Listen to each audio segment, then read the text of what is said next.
What does it mean to be successful or to become successful? Growing up, one of the number one things I enjoy playing with and continue to enjoy playing with to this day are Legos. And part of that growing up was always wondering, how did Lego come to be?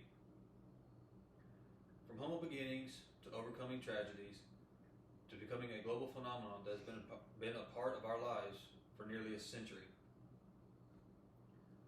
Starting out in the early 1900s, there was a simple carpenter named Kurt Christensen. He lived in the small Danish village of Billund. His ambition would soon become known worldwide, and his passion came from the love of whittling wood. And in 1916, Christian opened shop and started his business. He first started out making furniture such as stools, ladders, and ironing boards.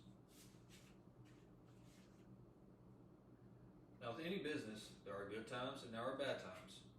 But at what point can you have so many bad times that you want to call it quits? Now, in 1924, Christian's shop caught on fire after wood chips.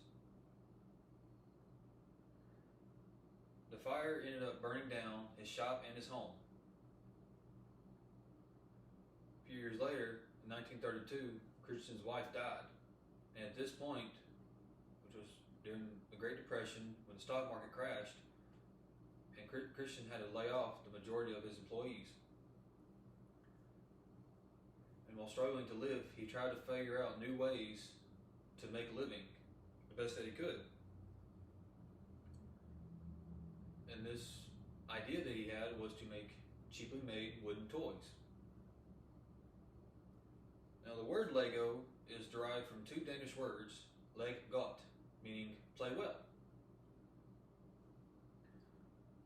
Now, the road to success is never easy, and along the way, you're going to have a few bumps in the road. At this point in time, Christian has become known as a brilliant toy maker.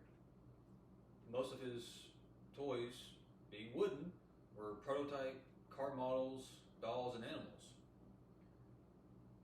And later on as well, they would soon gain a national fan base.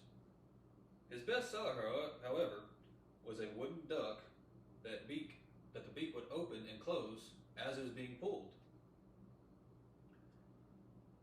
In 1942, Germany occupies Denmark, in which case another fire follows. But at this point in Christian's business life, he was well established and was able to bounce back and move forward with ease. And now, at this point in time, for manufacturing, advances in cheap plastics had soon come to be.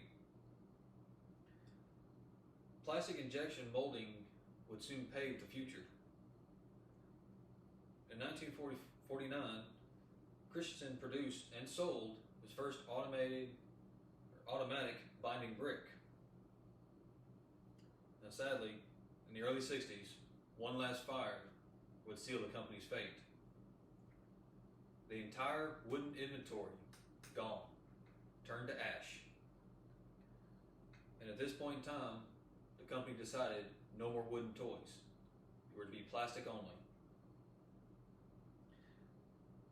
The self-binding brick was inspired from a toy from a British toy company called Kittycraft.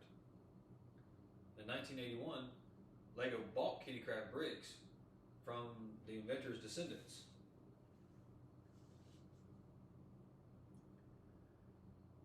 Every new year, there's a newly designed Lego set.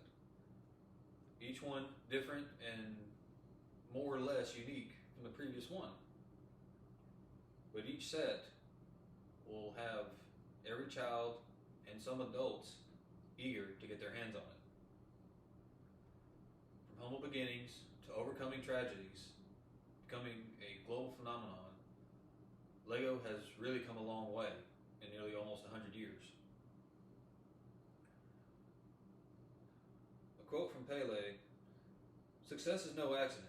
It is hard work, perseverance, learning, studying, sacrifice, and most of all, love of what you are doing or learning to do." And on the following, I'm going to include just some of the few Lego sets that I myself have built.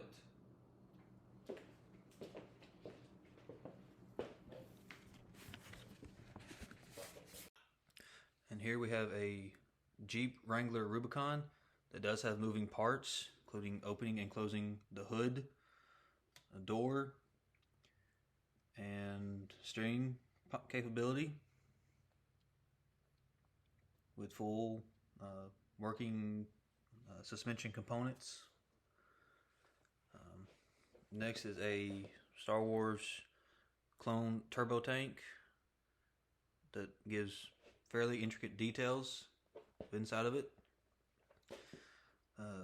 Avengers Lego Quinjet with characters such as Black Widow, Hawkeye, and Rocket with equal moving components.